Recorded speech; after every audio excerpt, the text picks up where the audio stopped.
Page 278. A leader should be cautious about the following 4 instances. First, a man who flaunts his moral prowess but fails to act benevolently should not be given power to govern the country.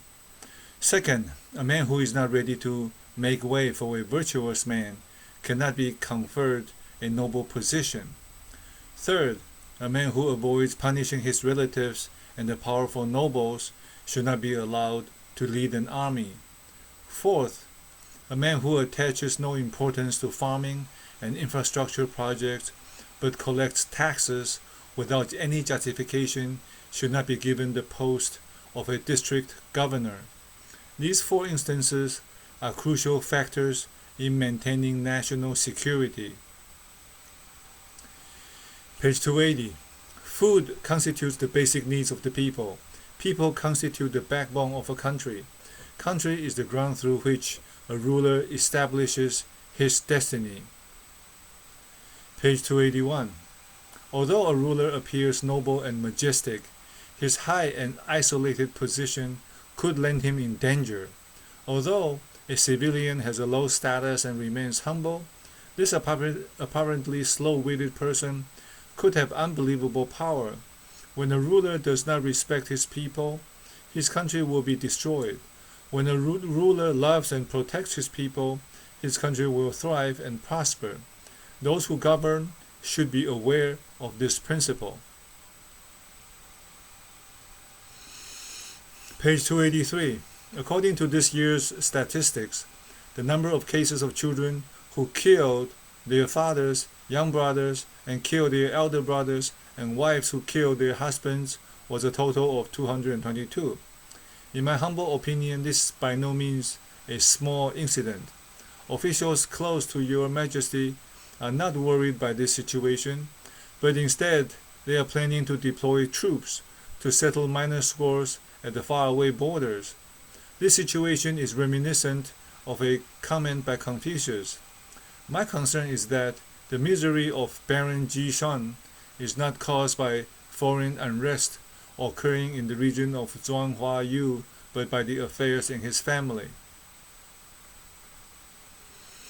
Page 285. By making full use of the natural cycles of seasonal changes and maximizing the use of lands, livestock can be raised and bountiful crops can be harvested from the fields. This is the basis upon which a prosperous nation is founded. Thus, the government must make sure that craftsmen and businessmen should maintain the quality of their products and should not control or monopolize trading.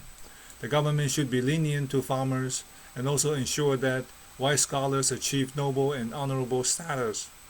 In this way, the populace will prosper and the country will become peaceful.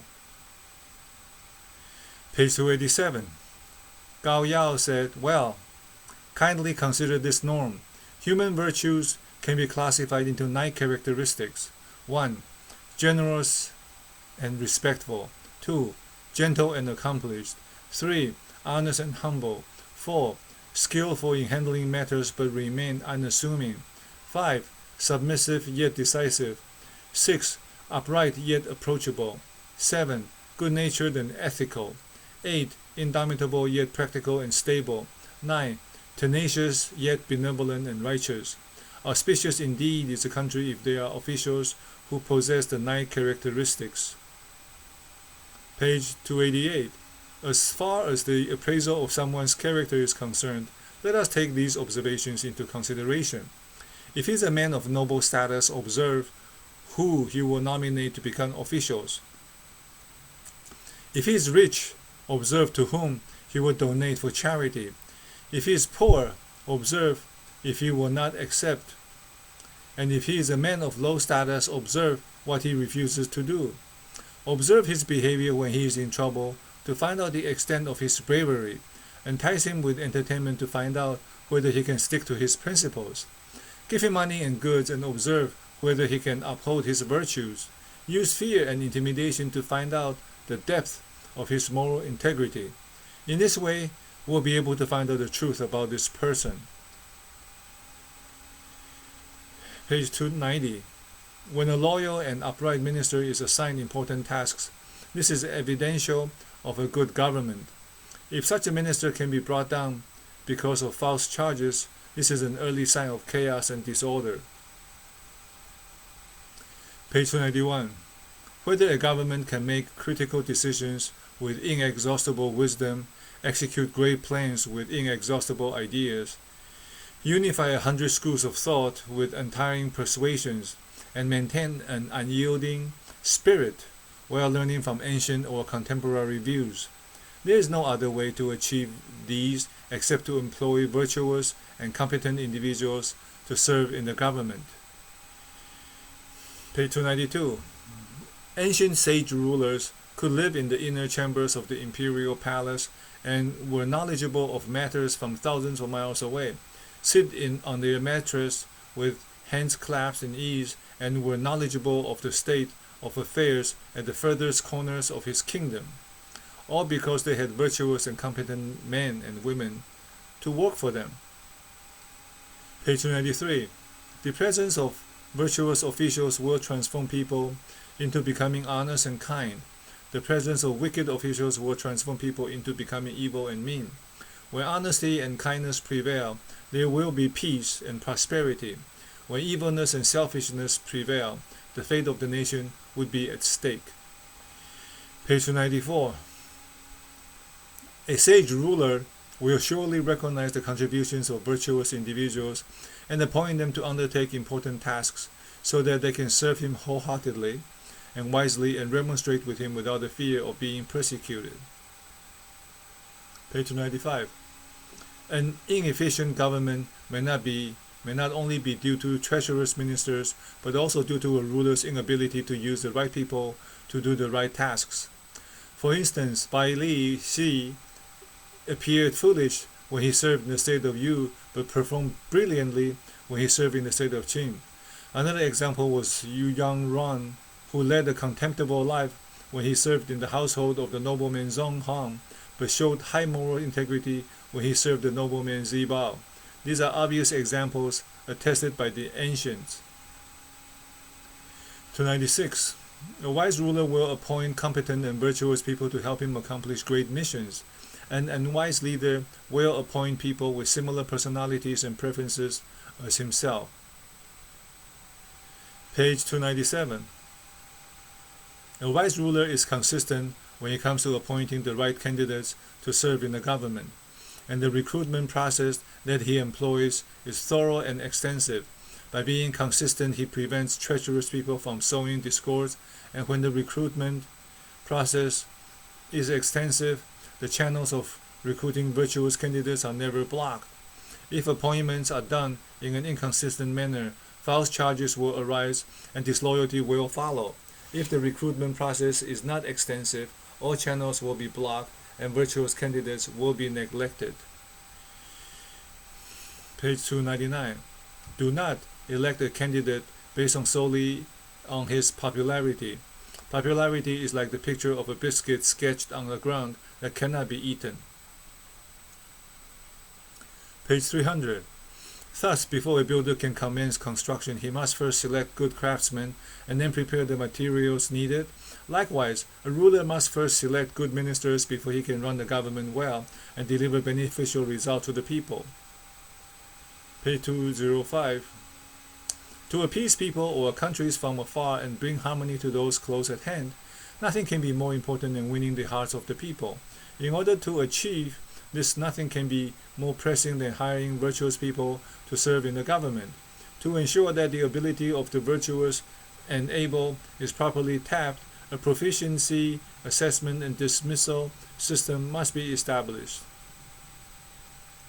Page 206. The reasons that lead to stability or chaos, honor or disgrace begin with the ministers trusted and empowered by the ruler. If the ministers prove to be virtuous, everyone should have full confidence in them and trust them without slightest doubts.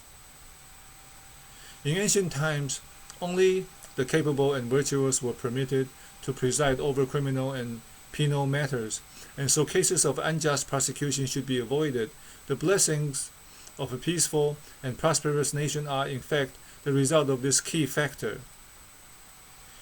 Page 304.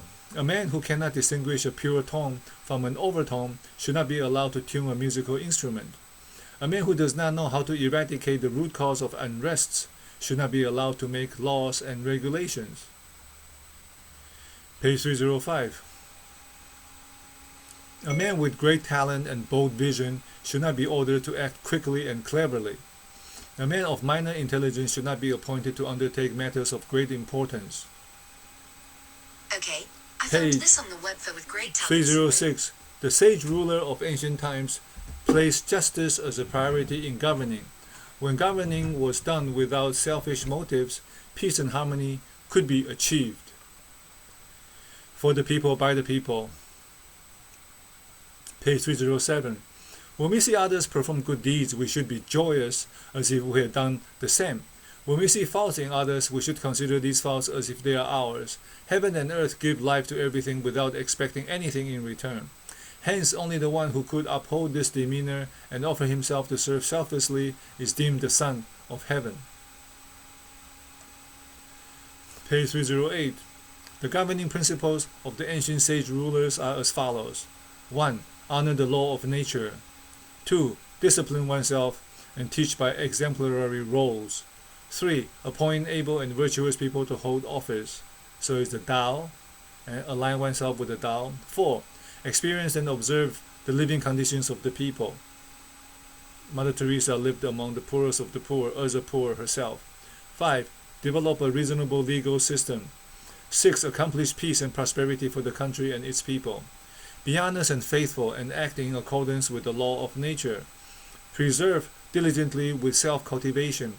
Be tenacious in appointing the able and virtuous to hold office.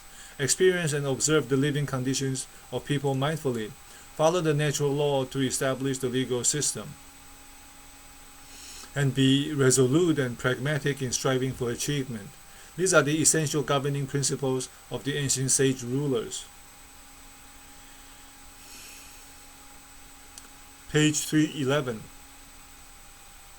King Wu of the Zhou dynasty asked Tai Gong, "If I wish to have one saying that I can remember forever, a second saying to show me how I can live eternally alongside heaven and earth, a third saying to enable me to become the leader of all lords, a fourth saying to enable me to become the leader of the world, and the fifth saying to enable my government to last for generations. Can you tell me what these sayings are?" To these questions, Tai Gong replied, "The first saying that you wish you can remember forever is, be generous at heart and act benevolently towards others.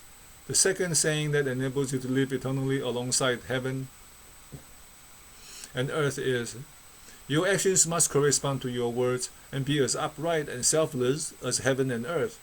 The third saying that enables you to become the leader of the Lord is, respect the able and virtuous, listen to their advice with an open mind, and with great humbleness treat them with courtesy. The fourth saying that enables you to become the leader of the world is, treat the unworthy man, the rich or the poor, the noble or the lowly, good or evil, those who you love or disdain, with equal respect and caution. The fifth saying that enables your government to last for generations is, master the law of good and ill fortune as well as the pattern of rise and decline, and go with the flow to tolerate differences and be accommodating to all things. Shakyamuni Buddha's clan, the entire family, the entire group was killed by the child of a servant whom they insulted. Page 313. Propriety can restrain human desires, and music can regulate people's emotions and sentiments.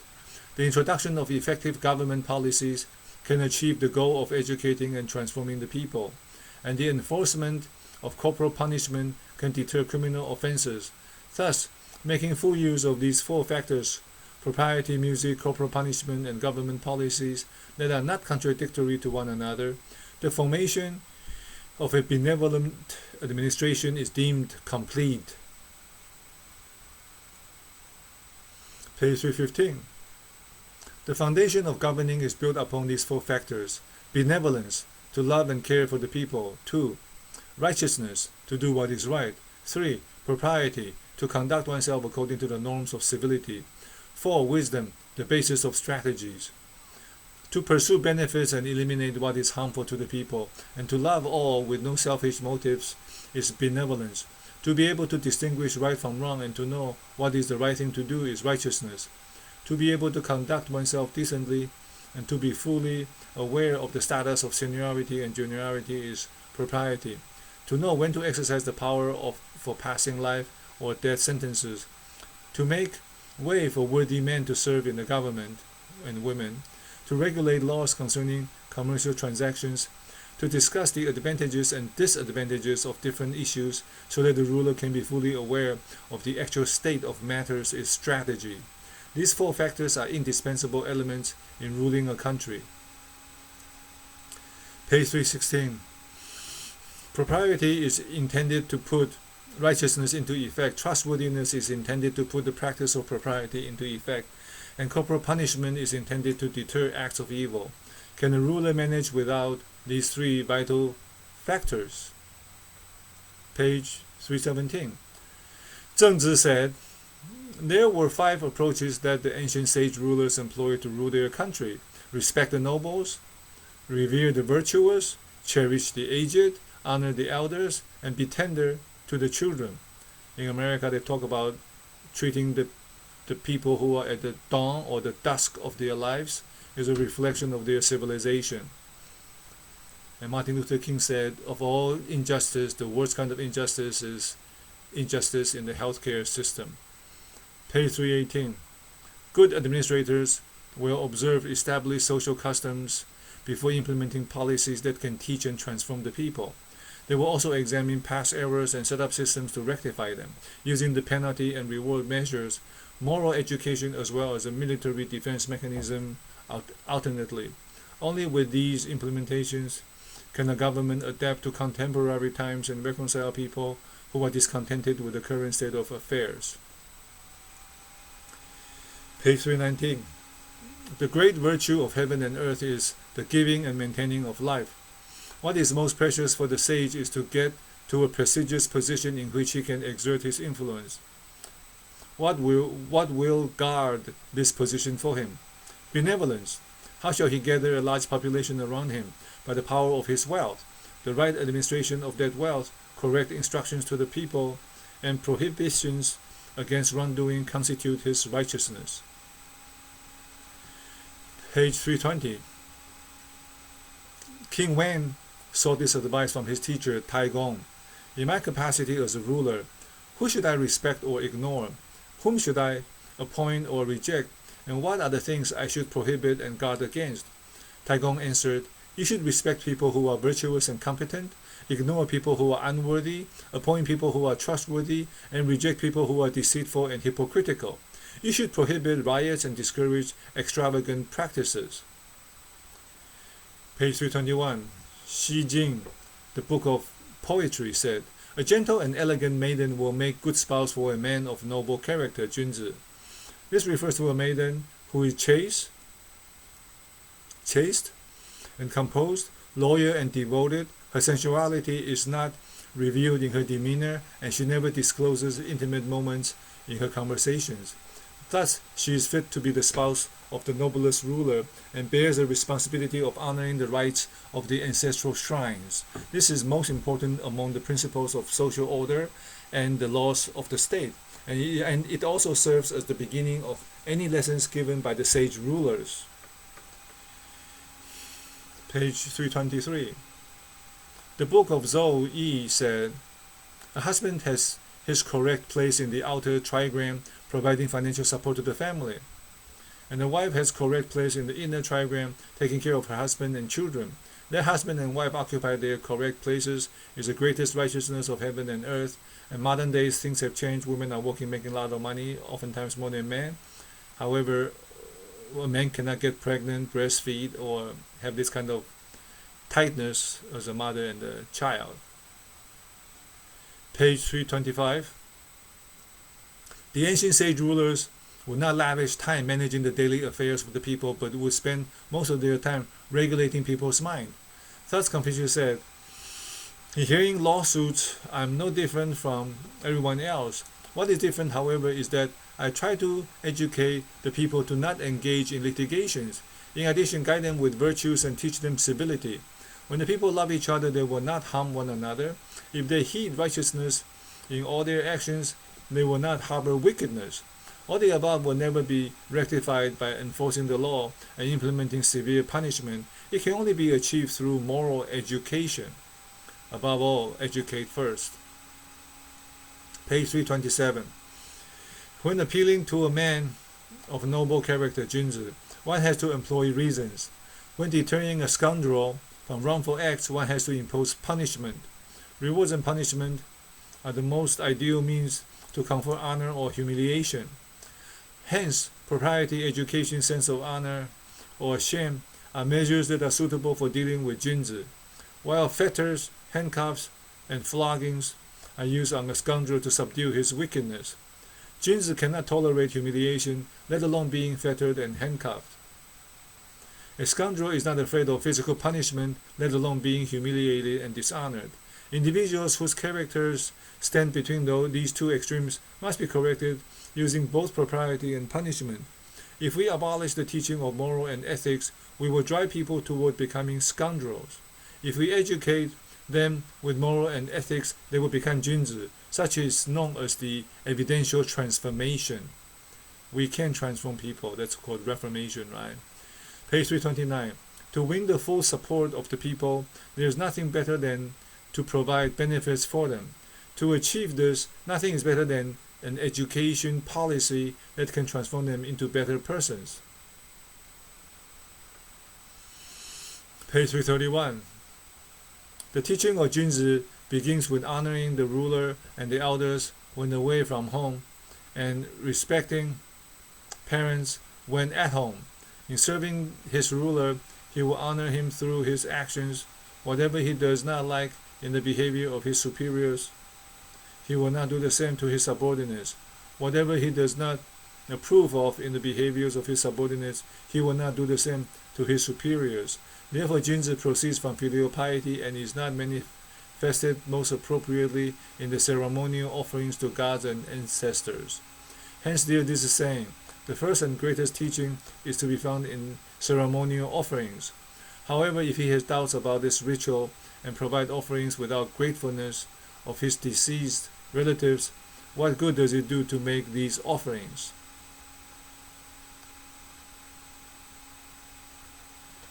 Page 333. The ancient kings regarded the promotion of education as the most important task of a government. They set up imperial universities in the capitals to promote education at the national level and established local schools to promote education at provincial and district levels, emphasizing the teaching of benevolence, righteousness, and civility. Consequently, no one would violate the law, although the punishments were light, and moral education was prevalent and social customs are refined. Page 334. Judge a man by his conduct, not by his reputation. Instead, that his actions conform to righteousness instead of emphasizing on his contributions. No other virtues can be greater than filial piety and respect, and no other righteousness can be greater than trustworthiness. In this way, all the ministers and the people will learn how to conduct themselves, and this is the outline of education, the purpose of educating people.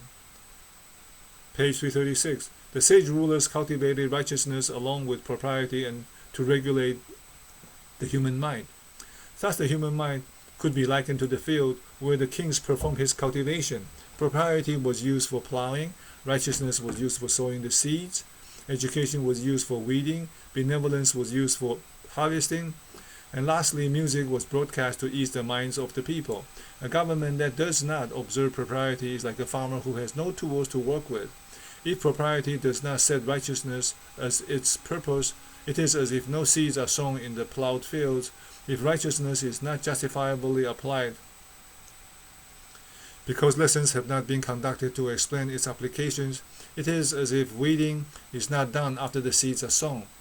And if teaching is not conducted in line with benevolence, it is as if the fields are weeded, but they do not yield good crops. When benevolence is incorporated in the lessons without giving repose to the human minds, it is as if the harvested crops are gathered but not eaten.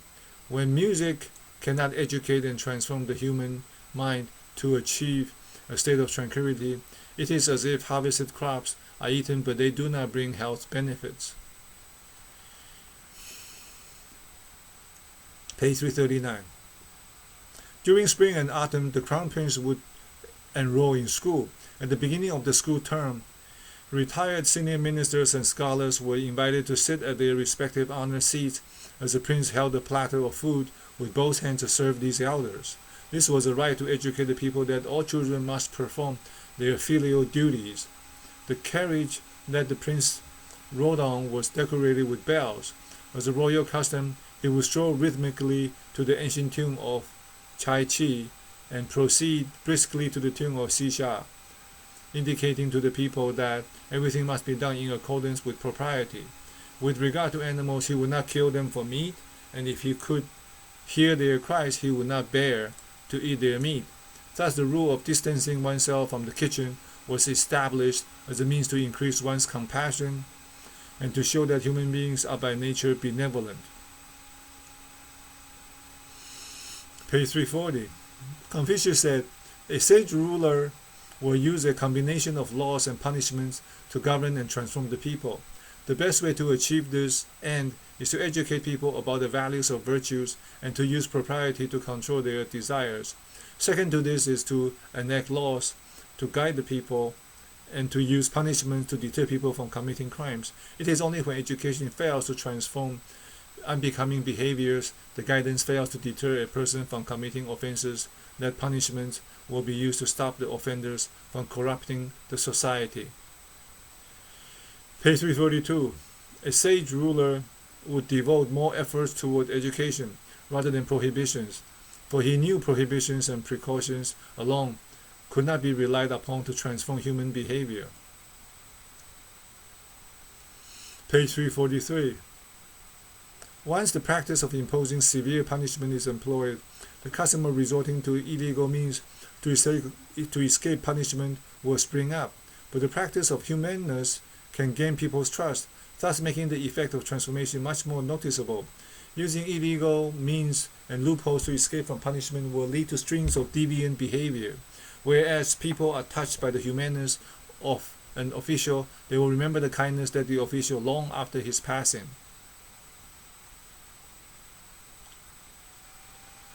Page 346. In the governing of a country, the best policy is to use virtues to transform undesirable behaviors and customs. With legal proceedings comes second. Encourage the people to be courteous and humble toward one another, and to accept smaller shares in any financial gains and compete with each other for tougher jobs. Being influenced by the ruler's virtues daily, they would eventually become better persons. Such were the primary tasks in governing. When the people saw rewards as the incentives to perform good deeds, and when they did not dare to commit crimes for fear of punishment and obey the laws because their ruler was strict and impartial, these matters would remain the secondary tasks in governing. Page 347. A sage ruler would resort to moral education prior to imposing punishment on people. He will establish the standards and perceptions regarding honor and disgrace, and clarified matters that were prohibited. He would honor the practice of civility and serve as a role model for his people to emulate. He would despise huge profits derived from commercial transactions to discourage people from greed. Thus, no one would belittle honors brought on by civility, and people would despise the disgrace brought about by greed. These are the results of transformation through education. Page 349. Even when a sage can maintain absolute fairness in the execution of the law, he nevertheless feared the possibility of making a wrongful sentence. Thus it was said, rather than harming an innocent good man, it is better to give benefit of doubt to the convicted. He knew it was difficult to be absolutely certain about the appropriateness of the penalty applied, so he would rather use moral education to make up for possible shortcomings. The ancient rulers were all dedicated to governing along this line of thought. Page 351. Confucius said, to put people to death without educating them on the merits of virtues is called cruelty. If the government intends to promote moral education on the one hand, but imposes tyrannical punishments on the other hand, it will be extremely difficult for people to accept moral education. That's what they call hypocrisy. Page 353. The sage ruler held a supreme position and disclosed his likes and dislikes to the general public. praising good conduct and criticizing bad demeanor as a guideline for the people to follow. He associated with worthy men and promoted them to office. He rejected unworthy men and dismissed them. He ruled without causing any bloodshed and enjoyed an excellent reputation. Who among the civilians would be unwilling to learn from him and emulate him? The ancient laws were enacted without anyone violating them. Penalties were drawn up without having to enforce them. This was not due to the fact that the officials had chosen not to enforce the penalties, but more so because government officials were able to perform well in their jobs. Success and prosperity were brought to the country, propriety and virtues were widely promoted, and capable and noble men were appointed to serve in the government. Page 355. A ruler who is good at governing the country would stipulate the standards for observance of virtues and propriety, designate the duties of each official position clearly, ensure a fair deployment of workforce, and restore peace and order to the country. In this way, civilians would be law-abiding without the need to be forewarned. Thus, peace is maintained without the use of punishment. The acts or virtues of the ruler are able to move heaven and earth, and millions of people would pledge their allegiance to him or her. On the contrary, a less capable ruler would abandon virtues and propriety and rely solely on punishment to govern the country. It is like riding a horse carriage but leaving out the halter and bridle, and only whipping the horse to gallop forward. In this way, the chances of driving out of control is inevitable. Page 357. Duke Jing of the state of Qi asked Prime Minister Yang Zi, "How does a good ruler educate his people?" To this, Yang Zi replied, "He makes it very clear to the people about his teachings and decrees, and leads others in implementing these policies. He does not oppress the people, and punishment is imposed only as a way to deter crimes. What he requests of the people, as he would do the same, and what he prohibits the people from doing, he will not commit to himself. Only then will the civilians listen to his orders. He would evaluate the extent of human labor needed based on the priority of the tasks, and would handle prosecutions fairly to curb acts of evil. He would not exploit the civilians to the point of exhaustion or use punishment to injure them. Leaders consider showing care to the people as a norm, and his subjects consider caring for one another as moral and righteous practices. If this ideal is achieved, people will not betray one another. This is the way a good ruler governs his people." Page 358. A sage ruler enhanced his self-cultivation so that he could lead all his ministers to serve as good examples for the people. He enacted laws that were easy to obey and propriety that were simple to be put into practice. He exercised strict disciplines over himself and put his words into action. In doing so, the people were deeply touched, thereby making the transformation of their conduct possible. Role modeling, a leader's role. Page 360. Instead of monitoring business transactions among the people, the government should monitor the markets. Instead of monitoring the markets, the government should monitor the administration. Instead of monitoring the administration, the government should monitor its expenditure. Instead of monitoring the government expenditure, it would be better if the ruler can control his excessive desires in spending. If the highest authority could control his excessive desires in spending, this would encourage people to revert to a frugal lifestyle. Simply requesting the people to revert to a frugal lifestyle while continuing his irresponsible spendings would be like hoping the forest would remain intact after a raging forest fire. This is practically impossible. If a ruler is wise, he would restrain his desires, be generous to the people, be strict in dealing with the commercial sector, but lenient towards the agricultural sector, and would prioritize agriculture above commercial activities. In his government, there would not be any dishonest ministers who could cover up the contributions made by capable and virtuous individuals. Furthermore, there would not be any businessmen who could monopolize a business and make exorbitant profits from it. And no civilians could exploit the mountains and rivers without authorization. That's when they have the national parks, right? Page 362. The ancient sage rulers gave high esteem to filial sons to encourage people to respect and care for their parents. They honored the virtuous in order to encourage people to perform good deeds. They issue laws in order to educate people and establish the rewards and penalty system to encourage good deeds and deter bad ones. In so doing, a chaotic society could be transformed into a peaceful and orderly one, and dangerous situations could be transformed to become safe and secure. Page 364. It is not necessary to go from door to door to promote education, as long as the ruler is virtuous, with competent officials holding the right positions, and propriety being honored at the court, and the officials being courteous to one another. Right conduct would begin from the inner circle to the outer circle, starting with the government itself and spreading to the people as they learn to observe the standards of virtue. Unknowingly, people will transform themselves to become better persons. The mirror neurons in the human beings are always copying other people's behavior. Page 365. Emperor Yao would exemplify the teachings of saints and sages and further extend this practice to his close relatives and then to the distant ones, starting from near to far. King Wen of the Zhou dynasty also followed this practice. Page 367. Confucius said, if the people are guided by virtues and aligned with propriety, their minds would remain untainted.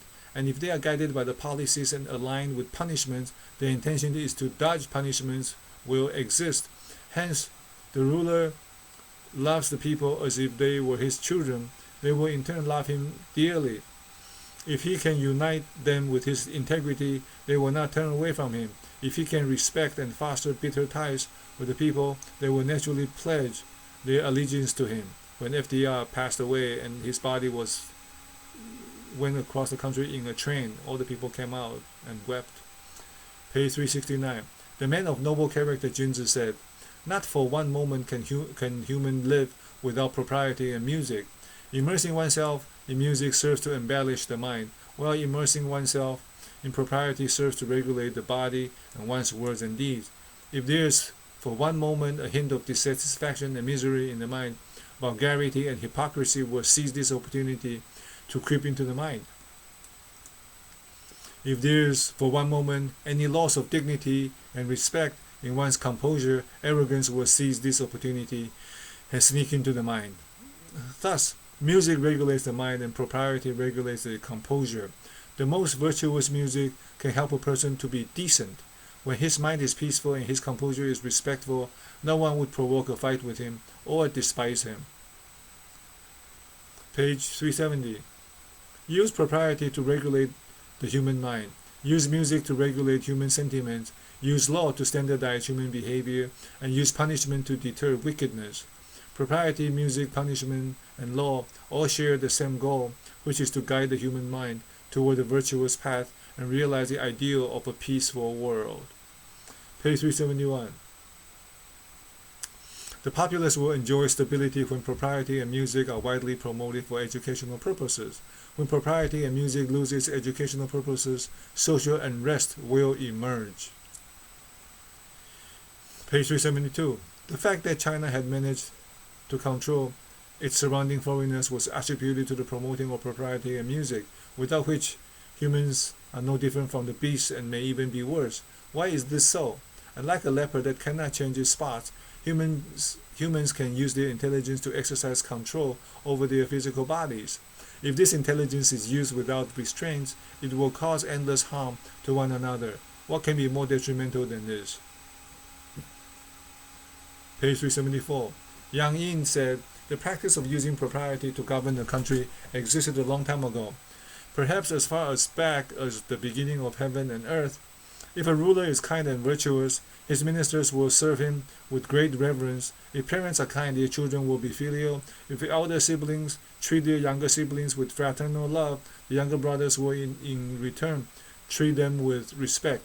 If a husband is kind, the wife will be gentle. If the mother-in-law is caring, the daughter-in-law will be obedient.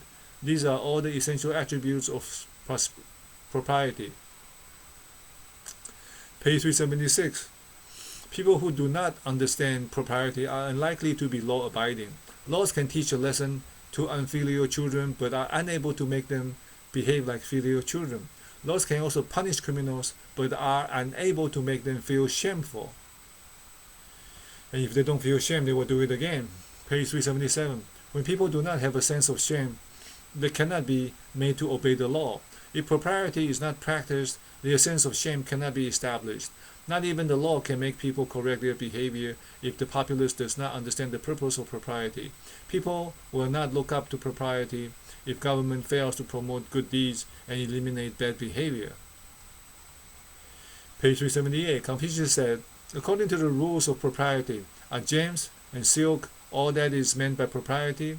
According to the rules of music, the bells and drums, all that is meant by music?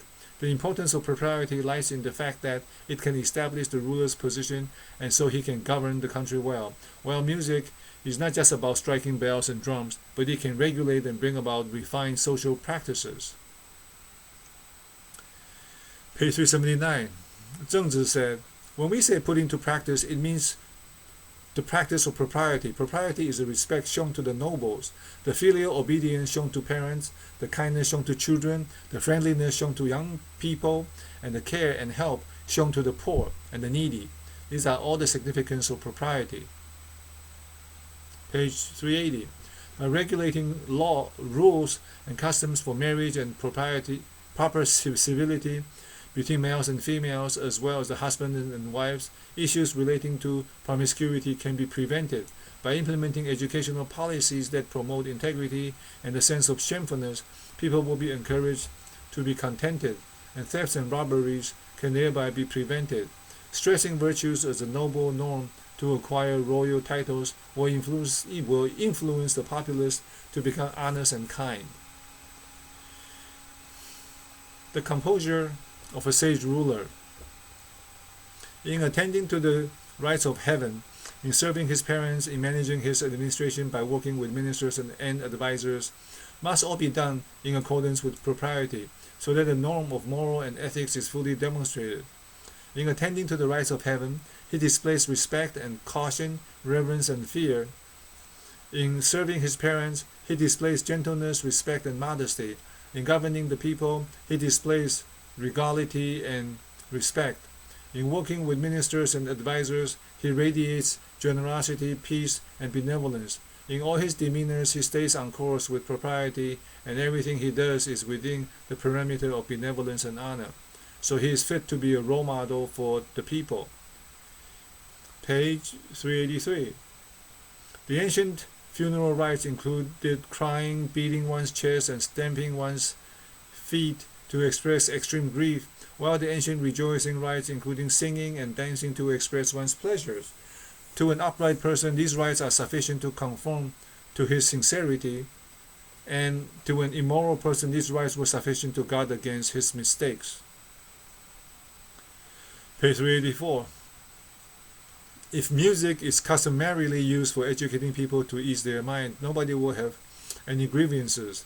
When propriety is customarily used for educating people to be mindful of humility, there should be no disputes. If a ruler is accommodating and modest, the country will be well governed, and all this means is that the ruler has been successful in promoting propriety and music in governing. Page 385. Music can be used to regulate the human mind and pacify one's sentiments to a state of inner calmness. Propriety can be used to regulate human behavior and encourage people to respect social ranks and order. When the mind is in a state of calmness, people will begin to care for one another and become sociable. When there is an awareness of orderliness, people will know where they stand in the society. No resentment will arise when the mind is loving and harmonious. No fighting will arise when there is mutual respect for one another. Page 386. A ruler who is ill-mannered will not be able to govern properly. A minister who is ill-mannered will have disrespect for subordinates. If manners are not observed between parents and children, a family will be ruined. It was forewarned in Xi Jing that a life without propriety is a life not worth living. Hence, we cannot do without propriety. Page 387. The sage ruler in the past was capable of educating his people, and no one was forsaken. He was also good at taking care of all things, so nothing was wasted. Page 388. Taigong said, The sage will distribute all food under heaven fairly for everyone's consumption. The sage will govern all the people under heaven well, and he will also be the decision maker for the distribution of all things under heaven. He who brings benefit to the world will win the world. He who brings peace to the world will own the world. He who loves and protects all the people in the world will rule the world for a long time, and he who implements benevolent policies will educate and transform the world. Page 389. Emperor Yao was most worried that his chosen successor Shan might not accept his offer to be the emperor. Likewise, the latter Emperor Shan was most worried that sages like Yu and Gao Yao might not accept his offer to be the emperor. The act of distributing money and properties to others is considered as kindness. The act of educating people to become better persons is considered as faithfulness. The act of searching for competent people to serve in the government is considered as benevolence. Hence it was said, easy it is to forsake the throne to others, but difficult it is to find sages who could serve the people selflessly. Page 391. Treat the people as if they were your children. Punish wicked people like a hawk going after the birds. Page 392. While the ancient sage rulers had sufficient food to eat, they would remember people who were starving. While they had adequate clothing, they would remember people who were freezing in the cold. While they lived in comfort, they would remember many people who were toiling hard in the world. Remember the least of your brothers, right? Page 394. The wise rulers of the ancient times were truly sympathetic towards the suffering of their people. If some people did not have enough to eat, the rulers would not eat a second dish. If some people did not have enough clothing to keep them warm, the rulers would not wear fur coats. Only when the annual harvest was abundant and everyone was prospering were bells and drums hung and axes and shields displayed, celebrating together with the officials and the people. No one would feel sorrowful in their land. Page 395. Mengzi said, deploying civilian forces for the sake of public interest will not cause discontentment among the people. Sentencing someone to death for the sake of public security will not evoke hatred from the offender. Page 396. Honor the virtuous like you would honor the state guests. Love the people like you would love a child. If your conscience is clear about the decision, you will implement it throughout the nation. In this way, there will be no convicts in prison, and there will be peace and order in the world. Page 397. A good ruler will nurture the people like his own children, protect them the way heaven would do, and accommodate them the way earth would do. People will accept their ruler as if he were their parent, admire him as he were the sun and the moon, revere him as he were a divine being, and be fearful of him as he were the thunderbolt.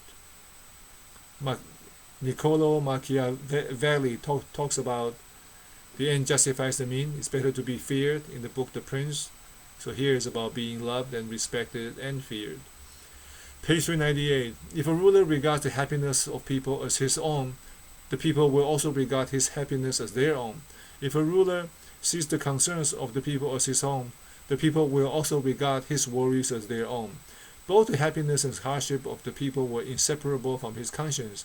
Thus, how would such rulers fail to run their administration successfully? Gandhi, I think, achieved some of that. Page 399. The livelihood of people relies on hard work, and hard work will assure there is no shortage of daily necessities. Hard work is the foundation of prosperity. Hard, smart work. Page 200. Guanzi said, after the national granary has sufficient food supply, we can educate the people on propriety. From the ancient times until today, it has never been possible to rule a country successfully when the people were starving and did not have enough clothing to keep them warm. The basic necessities have to be provided. Maybe that's the thing with the welfare system, which is enabling in some cases. Page 401. When people are impoverished, crimes and acts of evil would occur. Poverty arises due to insufficient supply of resources caused by people unwilling to work in the fields.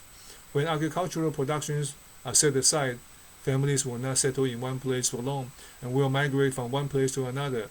If they wander about like the birds and both beasts without a regular source of food, clothing, and a place to stay, not even high walls with deep moats or harsh laws and corporal punishment could stop them from committing crimes. I guess they gotta get food and clothing, so they will break the law. Page 404. If the prosecutors can gather all the concrete truths behind the crime, no prisoners will be wrongly executed. If healthy and strong men can be allowed to toil in the fields, there will be no famine. If the poor elderly can receive food supply from the government, they will not die from hunger. Let men and women marry at a suitable age, and there will be no resentments arising from someone not having a husband or wife. If benefits can be provided for raising a child, a pregnant woman will not wallow in self-pity and feel woeful. If families with newborn babies can be spared from mandatory labor for the state, there is no worry about not having anyone to take care of the babies. Wait until a person has grown up to become a healthy and strong adult before summoning him to labor for the state, and no young man will feel homesick.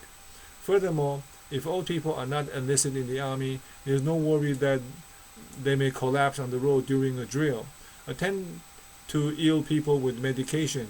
Reduce the loads of mandatory farm labor to allow people to settle in their lives. Use punishment to control exploitations. Use benevolence to kindness to help the weak, and extend relief to the poor and destitute.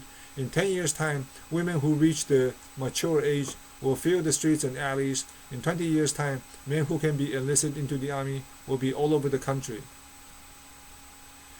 Takes time. Page 406. To go any higher, we must first stand on higher grounds or on a hilltop. To dig any deeper, we must commence from low-lying streams or marshes. Can a ruler be pronounced competent if he does not govern according to the ways of former wise kings? Therefore, only the benevolent should occupy high positions. A man lacking in benevolence who occupies a high position will only influence the people through his wicked ways. And people say we stand on the shoulders of giants who have come before us. Page 408. The ancients honored Emperor Yao as a virtuous ruler. When Yao was the emperor, he did not adorn himself with gold, silver, pearls, and jade. He did not wear brocaded, embroidered, or florid costumes. He did not admire rare and exotic items. He took no interest in collecting treasured wares that were pleasing to the eyes. He did not listen to licentious, lustful music, nor did he build lavish and closing walls and chambers. He did not crop the reeds that grew up on the roof of his thatched hut. He did not place clothes or shoes that were not worn out. He would not eat if too many dishes were served to him. He did not interfere with the agricultural production by taking farm laborers away to work on state projects. Yao was unselfish, moderate, and administrated with a policy of non-interference. He lived by little and collected very few taxes. Hence all the people were rich and happy, and none was poor and starving. The people revered their ruler like they would worship the sun and the moon, and looked upon him as if he were their parent. FDR, I think, accomplished lots of that. Page 410. The objective of incorporating the 5 virtues, benevolence, righteousness, courage, wisdom, and trustworthiness, into the education system was to enable them to serve as the ethical standards of people's behavior. This has been a customary practice since ancient times. Page 411. The purpose of giving rewards is to encourage the people to be kind and to lead a better life, whereas the purpose of punishment is to deter people from committing crimes. Thus, governing the people with a combination of rewards and punishment will transform people to become better persons. Page 412. A well-run government will open up ways to encourage people to walk on the righteous path and reward good people based on the human propensity for kindness. As a result, people are thankful for the government's thoughtfulness.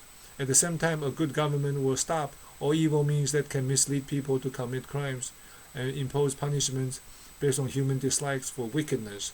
As a result, civilians will be fearful of its authority and abided by the law. Page 413. Reward the person and make him or her an example for others to follow. Punish a person and make him an example for others not to emulate. Clarify what is allowed and what is prohibited so as to make sure that people know the directions they should take.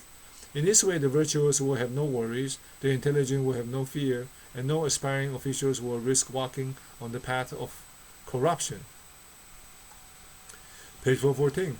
Rewards should be evidently sufficient to make people feel honored, whereas punishment should be evidently effective to make people dread justice. Intelligent people know that honor comes from good deeds and punishment comes from bad deeds. Therefore, efforts to perform good deeds will increase, whereas intentions to do bad deeds will cease. 415 page. A person who is experienced in giving rewards needs only to spend a little to convince many people to perform good deeds. A person who is experienced in imposing punishments needs only a few penalties to stop acts of evil from happening. Page 416. Award noble titles, official position, rewards, and punishments according to one's performance. One wrongly given reward or punishment will mark the beginning of chaos. When one's virtue does not correspond to the requirement of a noble title, or one's nobility does not match the requirement of an official position, or if a reward does not match the contribution made and the punishment does not fit the crime, nothing can be more menacing than this situation. It will create negative reaction. For every action there is an equal and opposite reaction, so the rulers do not want to invoke reactions which will bring down the country and degrade the peace. Page 418. If praises and rewards were given to an unworthy person, the whole kingdom would deem this as an excuse for lying. If punishments were imposed upon an innocent person, this would create distrust on the government's part. Thus, a good official is most careful in giving out rewards, and he will be equally careful when imposing punishment. He will not carry out both matters indiscriminately. Page 419. Abolish one good conduct and the public will be discouraged from doing good deeds. Award one bad deed and criminal activities will increase considerably.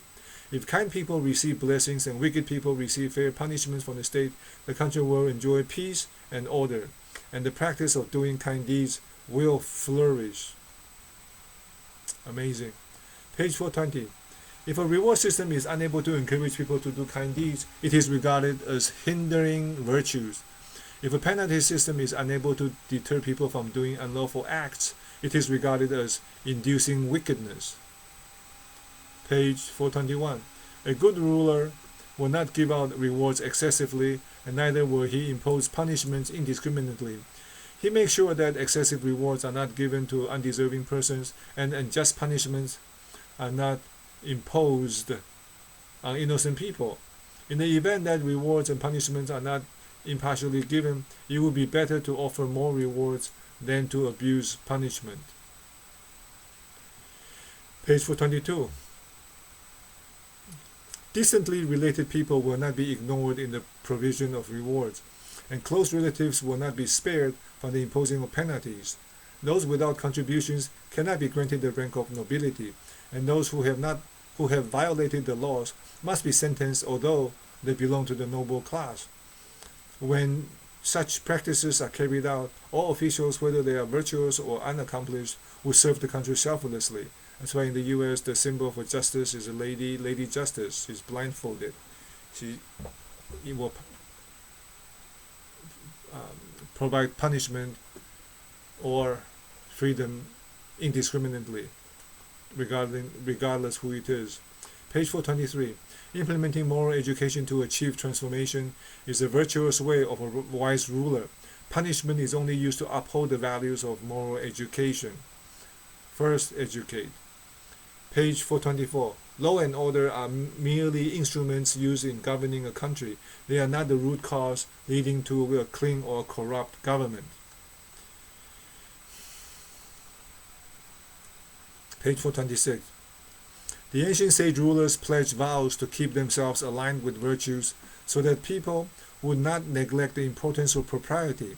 If the government did not educate the people but killed them when they violated the law, this would amount to committing atrocity against the people. Rather than imposing severe laws that aim to deter people from disobedience, it would be better to promote propriety, to convince people to be law-abiding. We have heard that promoting propriety could ensure fair punishment, but we have not heard that enforcing punishment could promote the practices of filial piety and fraternity. Walls that are mighty will not stand firm if the foundation is shallow. A government that uses heavy penalties to govern the country will not last long. Education must come first, and above all, first educate. Later, Gator.